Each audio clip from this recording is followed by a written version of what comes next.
Muy bien, buenas noches a ustedes, amigos televidentes de este su programa En Tres Puntos. Aquí estamos, hoy viernes, terminando la semana, para compartir con ustedes temas de interés. Alcácer, buenas noches. Gracias, Guillermo. Buenas noches a ti, buenas noches al país, que noche tras noche y de manera tan especial a esta hora de la noche, pues nos permite entrar a sus hogares llevándole informaciones importantes, creíbles y certeras. Pero más que informaciones, hoy tenemos un conversatorio con alguien que es parte de este programa, con alguien que vamos a hablar de cosas importantes, de su vida, de su profesión, de su carrera, de muchos años. Pero ese honor le corresponde a Guillermo Torres presentar. Muy bien, como usted muy bien, valga la redundancia, explicaba, pues hoy tenemos un hermano acá, un miembro de este programa de los jueves económicos, pero que hoy no vamos a hablar de economía, porque hoy es viernes y hay que diversificar un poco con algo, como dicen por ahí, doctor Balcácer, light.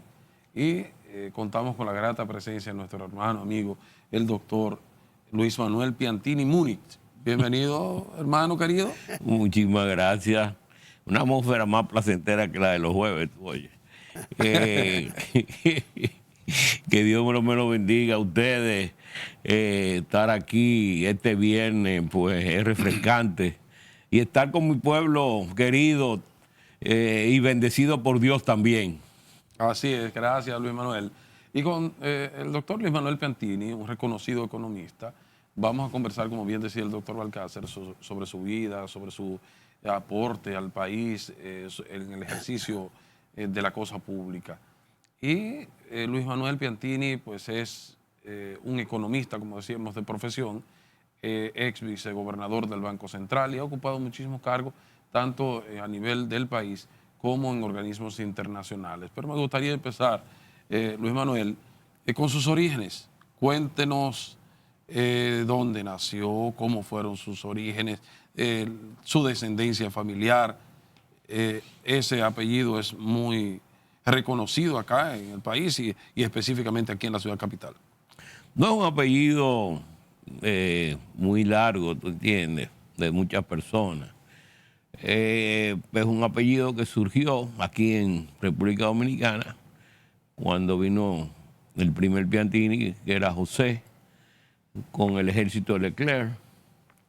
A principios de 1800, ¿verdad? Sí, y se quedó aquí, se enamoró y se quedó aquí. Lo suerte que lo dejaron, parece que se españolizó también. Y entonces, pues creó una descendencia y de ahí venimos todos, de un solo tronco. Inclusive los Piantini del Seibo y los Piantini de Atomayor solamente vienen de un solo Piantini. Y vienen de allá, del Piamonte, de por ahí, de esos sitios, el alrededor del lago de Marjorie, por ahí era. Entonces, los Piantini se residen en San Carlos y yo nazco en San Carlos. Mis padres nacieron en la Trinitaria, mi abuelo era constructor también, además de hacendado. Él es que compra, tiene la finca, pero era herencia de su papá también, de Manuel, que tenía esa finca, lo que hoy es el ensanche Piantini. Eso era porque San Carlos se extendía hasta lo que hoy es Los Prados. Bastante grande. Era un municipio. Sí, San Carlos fue quemado varias veces porque ahí se ponían los cañones para bombardear la ciudad abajo. Entonces le pagaban fuego a los matorrales abajo y esos matorrales ese fuego iba para arriba y quemaban los bohíos y ya ahí se llevaban todo el pueblo. El pueblecito que estaba ahí, ¿no? Aunque había casas también de mampostería y... Entonces, yo nazco ahí en la 16 de agosto, en la casa de tío Alberto y tía Marina, los papás de Carlos Piantini, el famoso violinista, ¿no? Correcto. Director de Orquesta Sinfónica. Sí, ahí. Dirigió la Orquesta Sinfónica. Sí, bueno. ahí nazco yo, y hasta los 6 meses. Entonces mi familia, mis padres, sus hermanos, pues ya comienzan a residir arriba en lo que hoy es el ensanche, que eso era un monte. Eso era un monte, una finca, un campo. Lo que hoy la Abraham Lincoln era la Yefra, que le decían, el camino carretero, para ir por una vía para ir al Cibao, aunque el camino del Cibao principalmente era el de la Avenida Independencia, todo el trayecto, la San Martín, lo que es la Kennedy hoy, ¿no? Parte de la que hasta allá, todo eso aparte. Pero por aquí se iba también. Vea, Jefran nada más llegaba hasta la funeraria Blandino, donde estaba una casa de los Blandinos, de 2 pisos, ahí. Y ahí, de ahí para adelante, eso era un caminito donde pasaban los caballos. ¿Camino vecinal? Y yo pasaba por un caminito hasta de piedra. Yo pasaba con la bicicleta por ahí cuando iba para el Hotel Hispaniola, que estaba allá abajo, que lo habían construido en el 55. ¿Cómo? Y daban espectáculos para los muchachos. Y el circo venía y se instalaba por ahí también, por donde está la Winston Churchill, ahí. Pero todo esto era monte, o sea, yo me crié con los animales y pocas casas ahí. Hasta la Revolución, mi familia, mi tío fue el urbanizador de eso. Mi abuelo había abierto la López de Vega. En su época usted lo que maroteaba era mango, china, Sí, por ahí. Todo eso. Y yo tenía mucho... Mi abuelo abrió la López de Vega porque era como el límite hacia el oeste de la finca, ¿verdad? Que llegaba a la Winston Churchill, todo eso, ¿no? Y entonces su cuñado, que era Juan Morales, casado con una hermana de él, era el dueño de lo que hoy es Evarito Morales. el Evarito Morales, lo que hoy es Yolanda Morales, de lo que es hoy el último examen en Sánchez, que está allá al final. Ahí me mudé. Julieta. El Julieta, pero después el último que está pegado a la 27, a la Kennedy. Paraíso. El Paraíso, perdón. Ese era de Juan Morales. Juan Morales está casado también con Sila Piantini. Y bueno, eso era de ellos. Eso era parecido a lo que se hablaba antes, lo que hoy es Villajuana y eso, que era la finca de Venturita. Bueno, Villajuana también era parte de todo, porque ahí creo que estaban los Peñavalles también. Porque, como te digo, todo eso eran cansancarleños que tenían su finca, donde tenían sus bancas.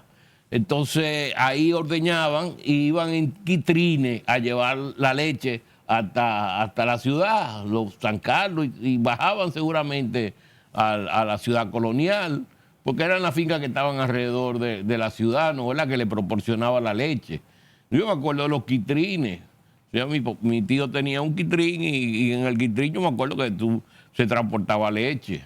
Perfectamente. Pero Piantini también tiene unas descendencias históricas. Es bisnieto o tataranieto de Manuel Rodríguez Oquío. Bueno, porque... Y es bueno que usted diga quién fue Manuel Rodríguez Oquío. Bueno, porque mi abuelo se casó con Flor de Oro del Castillo, Rodríguez Oquío, que era nieta de Rodríguez Oquío, ella, mi abuela. Rodríguez Oquío fue hasta canciller de la República, fue poeta, fue restaurador, fue el que trajo a Duarte desde Venezuela. Mártir de la guerra. Hay de los una 6 calle años. que lleva su nombre. También fue un militar también. Sí, no, muy fue escritor de Gregorio Luperón, Historia de la Restauración, fue el secretario particular de Luperón.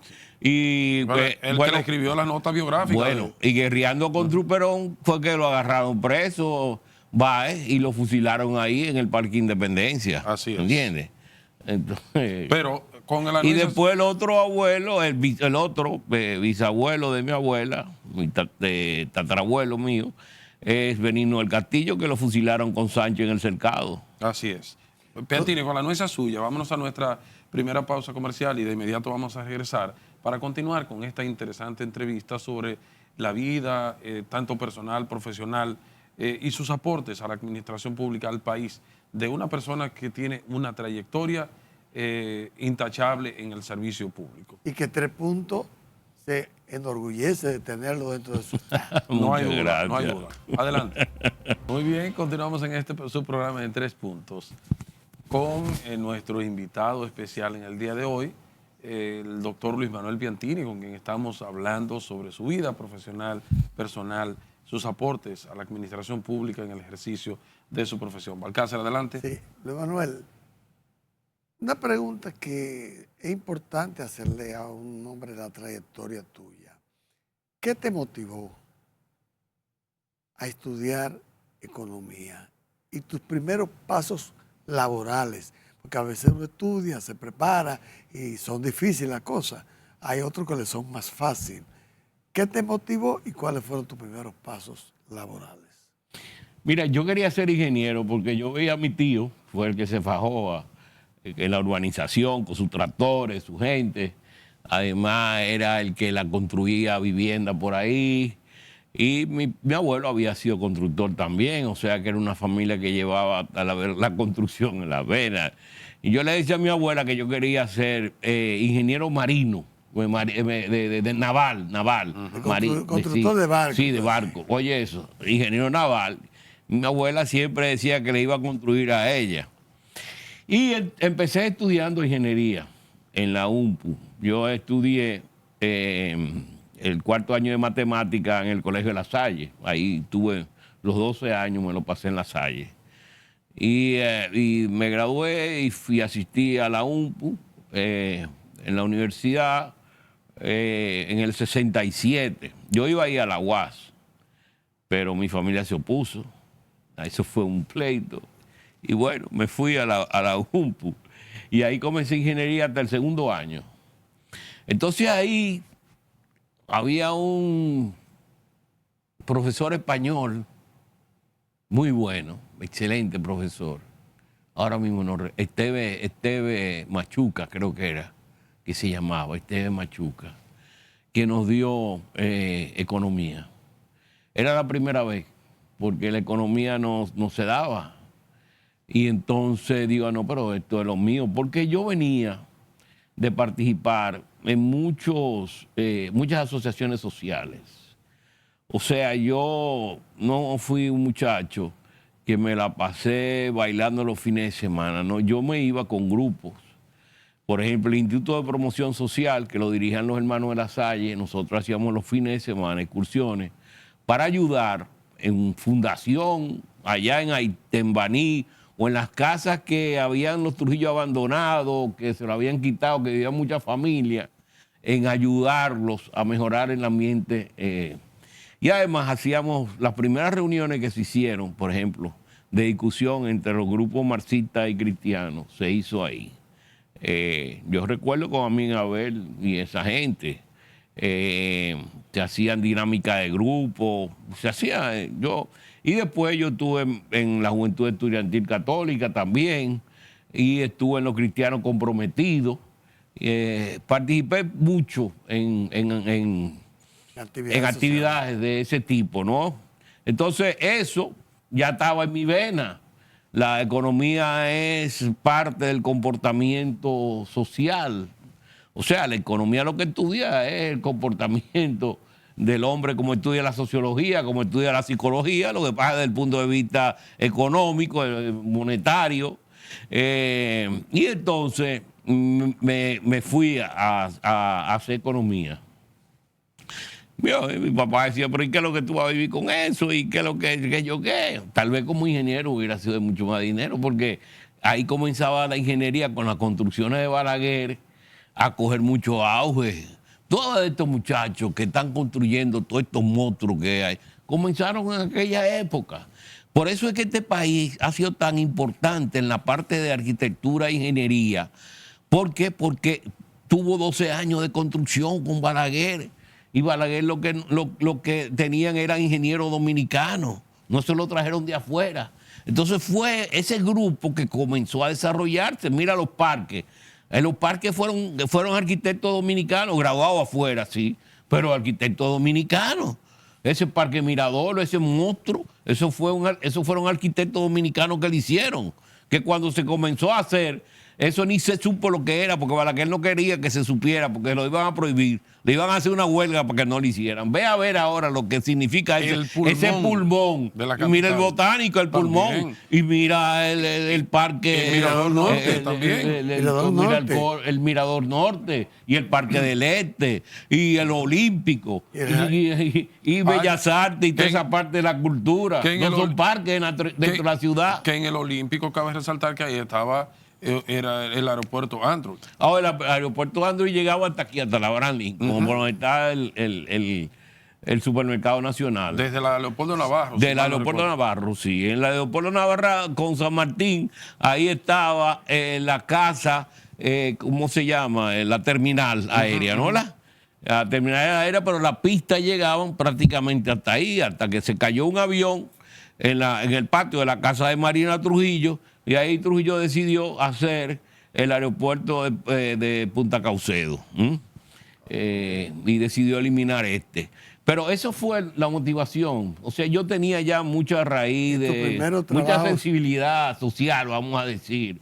Me dediqué en mi juventud más a eso que a los clubes. O sea, ya yo...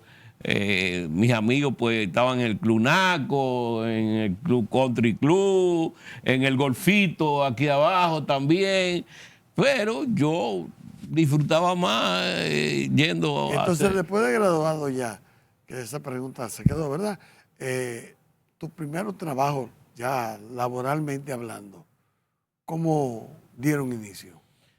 Pero disculpe, Balcácer, para que antes de entrar a la parte laboral, porque es muy amplia, a mí me gustaría que usted cite también sus experiencias en algunos grupos políticos en su juventud, algunos movimientos que me dicen que usted era medio cabeza caliente, ¿o no? Bueno, como te digo, yo participé en esas actividades del área de los católicos, pero más del área de la izquierda rebelde. Una vez le hicimos una actividad. Polanco me casó a mí, pero una vez le hicimos una actividad en contra a Polanco en Manresa, Loyola. Él no me vio, no, yo estaba escondido. O sea, la iglesia estaba... Óyeme, cuando era muchacho, yo era joven, esos jóvenes, éramos antibalagueristas. Después fue que uno vino a evaluar y todo lo que ha pasado en este país ha terminado admirando a ese hombre. ¿Tú me entiendes? Usted ahora que dice eso, yo sé que el tema no es político, pero usted se atrevería a pensar que la historia no ha sido lo suficientemente agradecida con el presidente Balaguer. Yo creo que sí, porque hay que evaluarlo en su tiempo, ¿no? Queremos evaluarlo en base a esta situación de ahora, producto de aquel tiempo, porque esto no se hubiera dado si no es como se enfrentó a aquella situación, ¿no? De un gobierno que desgraciadamente habían enfrentamientos muy fuertes y se necesitaba un gobierno, ¿no? Que para mantener la estabilidad económica de un país y crecer como se creció. Mira, República Dominicana en esa época tuvo los más altos niveles de crecimiento. 11% llegaron a 12% del crecimiento del Producto Interno Bruto Real. Se dieron las leyes de la zona franca, las leyes de desarrollo industrial, las leyes de turismo, la Falcon Bridge, la Rosario. Bueno, la Falcon Bridge ya en el 56, pero su instalación realmente ya fue en el gobierno de Balaguer, la Rosario, todo eso fue en el gobierno de Balaguer. Desgraciadamente había un enfrentamiento entre la izquierda y los grupos, vamos a hablar, y los americanos, que eran los que básicamente estaban detrás en la posición anticomunista en contra de Cuba. Había la Guerra Fría, ¿no? La que se llamó. Y esos eran los problemas que estaban viviendo aquí, a los que se enfrentaba. No República Dominicana, se enfrentaba a América Latina entera. salimos de ahí con sus sacrificados, desgraciadamente. Ahora, si esos sacrificados vieran por lo que lucharon, con la corrupción que hay ahora, de esos mismos, que nos pusieron a luchar o que estaban luchando con ellos, pero se salvaron, ¿y en qué pararon? En corruptos. Se volvieran a enterrar. Óyeme. Bueno, ahí viene entonces la pregunta, Balcácer, suya respecto a la experiencia laboral. Adelante. Sí, nos gustaría que, por lo menos, aunque abundáramos después, pero su primera experiencia laboral, como ya le decía, porque siempre los primeros pasos, después de uno graduarse, obtener el título, ahí es que viene lo duro, ahí es que hay que pelar la cosa. ¿Cómo inició Luis Manuel Piantini una carrera tan fructífera, tan exitosa y que tantos frutos, valga la redundancia, ha dado al país? Bueno, tú sabes que en esa época, no es como ahora, uno para sacar la novia de la casa, eso era un problema serio. Uno tenía que sentarse en una mecedora a la noche ahí con los papás del frente. Y para uno salir era una fiestecita. Bueno, entonces uno estaba desesperado por salir y casarse. La única forma era trabajar. Entonces, pues me casé joven y eso me forzó también. Ya yo estaba trabajando. Entré al Banco Central mediante concurso por pruebas. El Banco Central siempre ha sido una institución muy exigente. En algunos momentos, desgraciadamente, se politizó, pero fueron unos pocos años y se pudo salvar ese caos y volver a profesionalizar al Banco Central lo que es hoy, ¿no? El gobernador del Banco Central le ha dado de nuevo, ¿no?, ¿verdad?, lustre a esa institución. Una institución que es una universidad. O sea, estar ahí, haber estudiado tanto trabajado tanto en esa institución, eso de por sí ya es un laboratorio, ya es una universidad, ¿verdad? Es como si tú tuvieras un laboratorio físico. Tú no sabes de física, pero tú al ver cómo se trabaja en el laboratorio y participar ahí, ya tú aprendes de física. Pues eso pasa también. En el Banco Central tú tienes que aprender obligado, porque es un trabajo arduo, un trabajo tesonero, un trabajo disciplinado, un trabajo de amor, vamos a decir, y de compromiso con el país. Porque eso sí hay que decirlo. ¿No entiendes? No hay duda. No. Sí hay una institución con disciplina. Mira, yo trabajé en el Fondo Monetario Internacional, trabajé en el Banco Mundial, estuve en la Organización Mundial de Comercio, fui presidente de la UNTAC, del Organismo de Naciones Unidas para el Comercio y el Desarrollo, el único dominicano en sus 60, debe tener ya 70 y pico de años, que ha sido presidente. Lo tuve 1 año y 2 años vicepresidente. O sea que yo he tenido una experiencia donde te puedo decir cuál de todas las instituciones para mí fue más disciplinada y con más gusto de trabajar. Te puedo decir que el Fondo Monetario Internacional. Bien. Piantini, y después el Banco Mundial, sí, el Banco Central. Vamos a hacer una pausa, Piantini, para continuar con esta interesante entrevista a Luis Manuel Piantini después de regresar de nuestra siguiente pausa comercial. Adelante, señor director. Continuamos en este subprograma en 3 puntos con nuestro entrevistado el día de hoy, el doctor Luis Manuel Piantini, hablando de su vida profesional, personal, todas sus experiencias en la administración pública. Y antes de irnos a la pausa, Balcácer le había hecho una pregunta de su experiencia, sus primeros pasos laborales. Luis Manuel hablaba de que sus primeros pasos fueron en el Banco Central y que el Banco Central, para él, él entiende que es una universidad, que es un laboratorio porque forma en términos profesionales y laborales a las personas de una manera íntegra en cuanto a las competencias se refiere.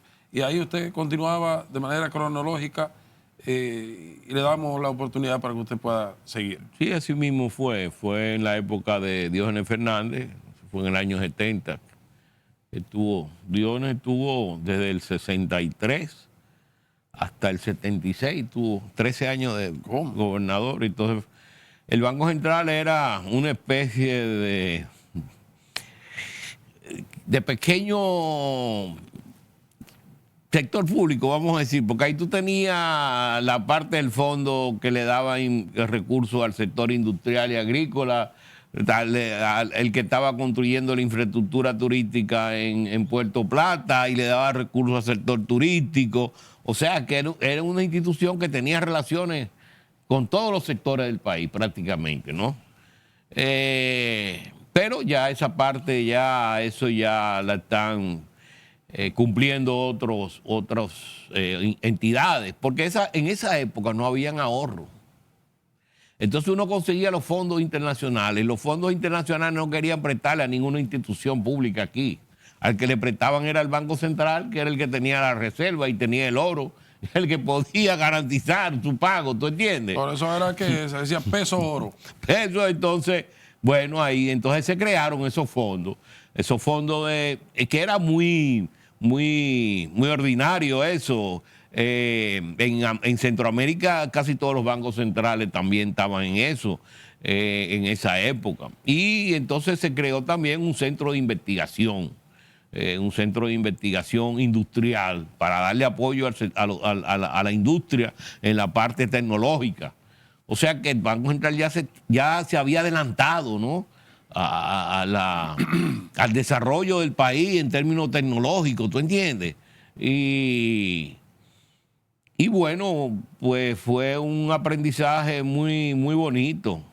¿Qué posiciones ocupó usted dentro del Banco Central? ¿Cómo que entró y cómo que salió? Bueno, yo entré como asistente técnico de tercera clase. Eso era el que estaba ahí abajo, ¿verdad? Pero era el que tenía que hacer aprender, ¿tú entiendes? Comenzamos ahí a medir con unos indicadores que había que presentarle al Fondo Monetario y medir las masas monetarias y todos los indicadores diarios, ¿no? Y ahí uno iba aprendiendo. Porque ¿Cuáles posiciones fue ocupando en términos de escala? Bueno, yo llegué a tener muchas posiciones allá en el Banco Central, porque también una época que yo salí hacia el gobierno enviado por el propio banco. Pero yo fui director de estudio económico, fui asesor del gobernador, fui gerente técnico y fui vicegobernador del Banco Central también y miembro de la Junta Monetaria al final, ¿no? ¿Verdad? O sea que prácticamente todos los puestos, las ¿Cuántos años duró posiciones. usted en el Banco Central? Yo duré 34 años en el Banco Central. Manuel. Y aparte de eso, ¿qué otras posiciones Bueno, usted ocupó fíjate, en la administración pública? yo una vez regresé de un curso especializado en Washington que hice en el Fondo Monetario Internacional. De allá traje un modelo de demanda inducida monetaria de Taiwán para aplicarlo aquí, y esa fue mi tesis. Y entonces utilicé la computadora del hipódromo, que era la que había aquí, que era enorme.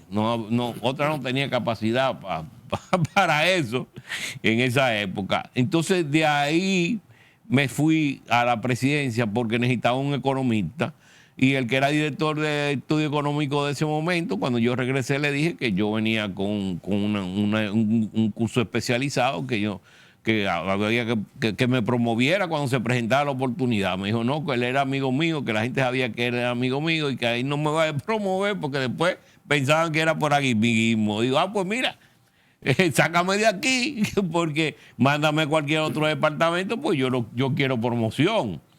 Bueno, entonces se presentó una posición como asistente del asesor económico del Poder Ejecutivo, que era Carlos Seligman.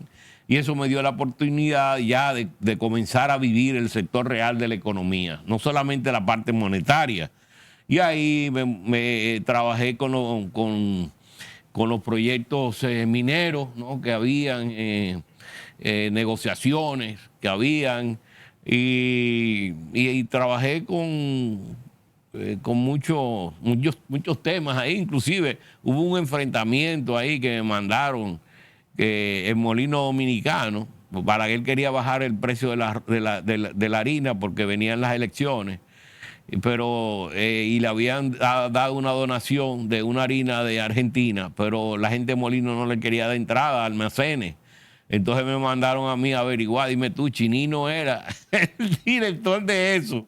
Y entonces me mantuvieron sentado ahí, yo regresé, digo, mira lo que está pasando, entonces me mandaron otra vez y me comenzaron a la pelota. Pero ¿qué es lo que pasaba? Que ellos habían comprado 2 años de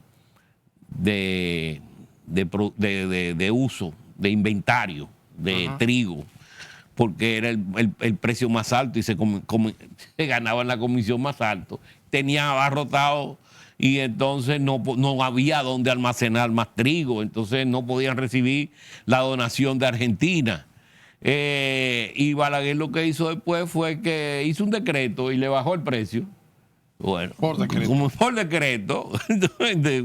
Manuel, Sí, tú fuiste embajador también. estuve en Cuba en esa época, mandado por el gobierno en el año 77. Eso fue un viaje misterioso. Fui con el director del Ciagana en esa época, don César. Bueno, me acuerdo ahorita. ¿Qué era el Ahora Ciagana? me acuerdo. O sea, el director del Ciagana era. ¿Se gana qué institución era? Era la parte ganadera del CEA. Ok. Pero, porque, ¿qué pasa?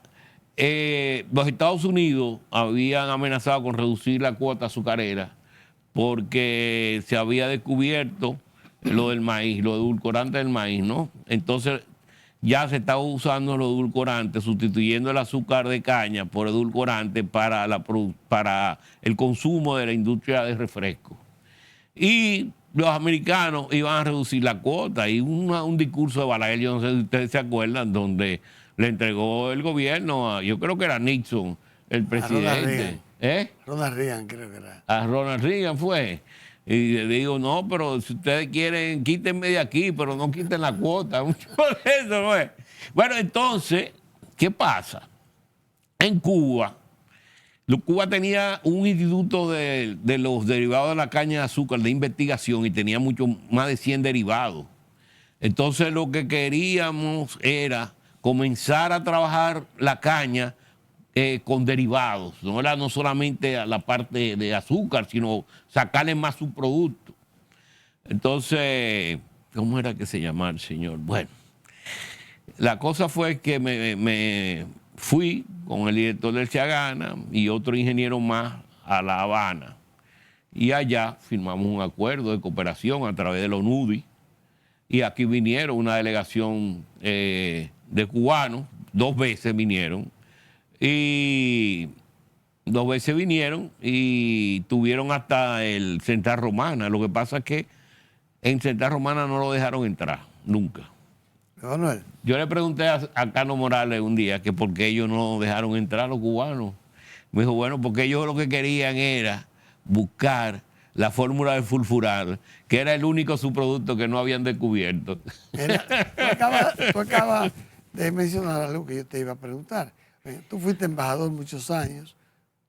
Cuando te conocí personalmente, tú quizás no recuerdas, te conocí, no sé si era como asesor o no sé qué tipo de servicio, pero te conocía que don Carlos te llamaba mucho para que tú le asesoraras, quizás en términos económicos, en la Cancillería.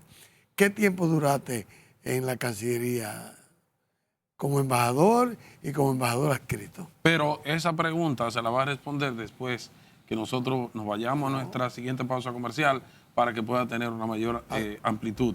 Así rendimos más. Adelante, señor director. Bien, continuamos ya en esta parte final de su programa en 3 puntos con nuestro invitado en el día de hoy, el doctor Luis Manuel Piantini, hablando de su vida profesional, reiteramos, su experiencia en la administración pública, saliéndonos un poco de la monotonía y de lo que Luis Manuel siempre va a los programas a hablar de economía. Pero hoy estamos diversificando un poco la entrevista por ser viernes. Claro. Adelante, Balcácer. Sí, no, la pregunta que le hice última a Luis Manuel es que yo recuerde, lo que fue muchos años embajador y embajador adscrito, y creo que también era parte de los asesores, quizás en términos económicos, no sé, del ministro de Relaciones Exteriores en ese momento, don Carlos Morales Troncoso, que no puede...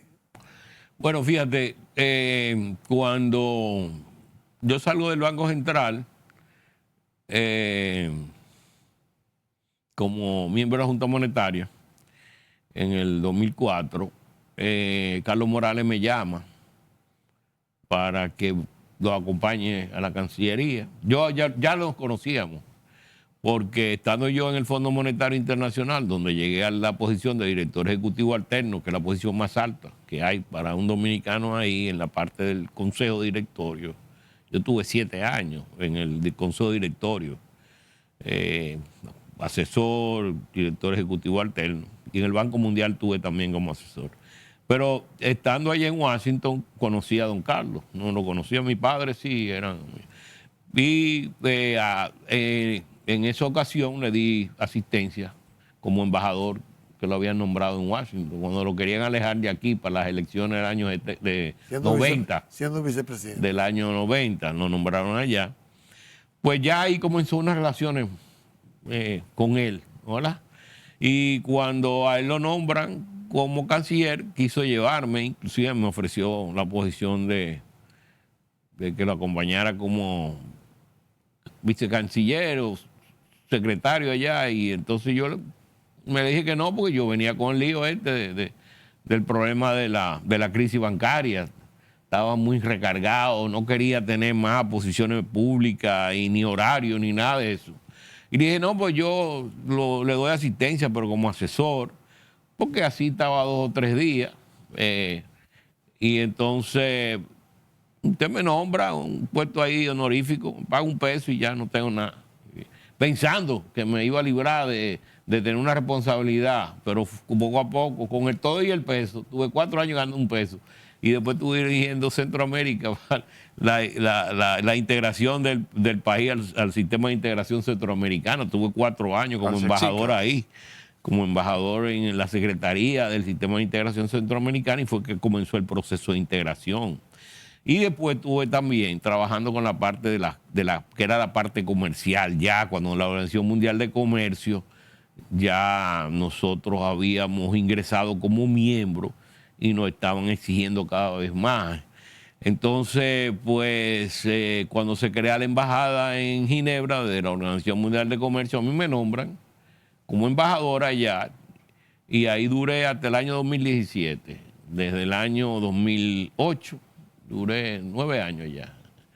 Y ahí terminó mi periplo en la parte del sector público. Qué bien. Y también usted usted hablaba de las crisis bancarias, que usted venía de lidiar con esa situación. Bueno, usted dirigió en un momento uno de esos bancos. Sí, en el año 96 había una situación con el Banco de Comercio, una situación muy delicada, ya estaba descapitalizado prácticamente, pero fue muy distinto al proceso de Baninter, muy distinto. Porque nosotros, el gobernador, ya le estábamos dando seguimiento a ese banco desde hacía tiempo. Había un banco español que se había acercado a ver si lo compraba o si hacía cierto tipo, y a través del Banco Español también nos habíamos enterado de cosas dentro del banco y habíamos alentado al Banco Español, inclusive le habíamos dicho que le íbamos a dar apoyo para que pudiera tomar posesión del banco, pero el Banco Español cogió miedo y se fue. Hispanoamericano, algo así se llamaba. El hispánico, creo que no, era. hispanoamericano, yo creo que... Okay. Entonces, llegó el caso y la Junta Monetaria, pues, me nombró para intervenir el banco. Tuve 9 meses ahí, pero muy interesante, porque todo fue un proceso muy ordenado.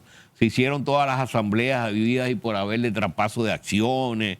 No hubo todo ese desorden de Baninter, ¿tú me entiendes? De Leonel Almonte, eso fue... Porque ahí había una persona nombrada para tomar decisiones. En Baninter habían 80 ahí adentro. Pero bueno. El Banco del Comercio era el Banco del Comercio era de Nene Ureña. Mira, ese banco era muy interesante porque era un banco que había surgido a través de muchas acciones de pequeños comerciantes porque Nene Ureña fue, creo que, presidente de la Asociación de Comerciantes. Entonces era una persona que parece que tenía cierto liderazgo en ese sector, ¿no? Entonces logró que el banco fuera todo ese grupo fuera partícipe del banco como accionista, y eso le daba mucha estabilidad a los depósitos, porque los mismos comerciantes tenían su depósito y tenían el negocio con el propio banco. Entonces le daba solidez al banco. Pero ¿qué pasa? Que desgraciadamente hay pocos bancos dominicanos que se mantuvieron estables y se consolidaron con esa mentalidad de banquero. Pocos bancos, pero tú te ves, por ejemplo, dos que se han mantenido muy sólidos, el Banco Popular y el el BHD, han demostrado su solidez pese a todas esas crisis que han pasado durante todos esos años. Y desgraciadamente la mentalidad inglesa, que ya no es tan inglesa, porque los ingleses han demostrado ser, pero yo digo que es japonesa la cosa y ahora. O los canadienses son muy rigurosos también. Claro. Entonces, ¿qué pasa? Esa gente gastaban, creaban empresas, ponían al chofer al servicio, y de ahí a través de eso hacían una serie de jugadas, tenían helicópteros, mandaban a Miami a comprar los cangrejos, una serie de locuras, ¿tú me entiendes? Pues se ve un chin de dinero, pero fue una empresa que fue bueno el concepto del banco, ¿tú entiendes?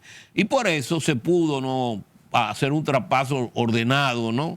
No fue el tollo ese que había. Si usted tuviera que resumir en breves palabras los aportes a la política monetaria y financiera del país durante su ejercicio profesional en la administración pública, ¿cuáles aportes usted resaltaría? Bueno, el aporte es de todos los que hemos sido funcionarios del Banco Central durante tantos años, que hemos podido llevar a este país a una estabilidad económica y social,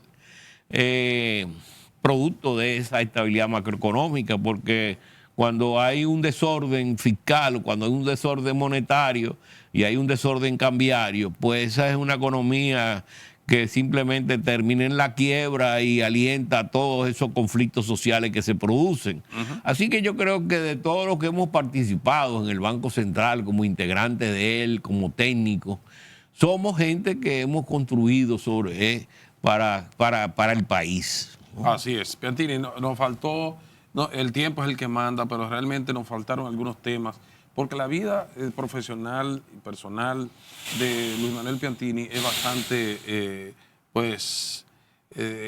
diríamos, una trayectoria bien larga. Ansiosa. Y fructífera. Pero fructífera también, no solamente en el ámbito económico, también en el ámbito literario. Luis Manuel Piantini tiene libros, es un articulista activo de muchísimos medios de comunicación, haciendo sus aportes en materia económica. Y de eso habría que hablar más adelante, porque el tiempo realmente terminó, Balcácer. Sí, antes de terminar todo, quiero aprovechar para decir que hoy con Luis Manuel Piantini quizás diríamos que se inicia una parte de programas especiales, quizás una vez al mes, de figuras trascendentales de la vida política, pública, privada, que tiene la República Dominicana, que la juventud de hoy quizás no conoce y que nosotros pues traeremos de vez en cuando para que hablen de ellos, no de lo que hace continuamente en programas, hablar de política. Desintoxicar al público de esos temas tradicionales políticos.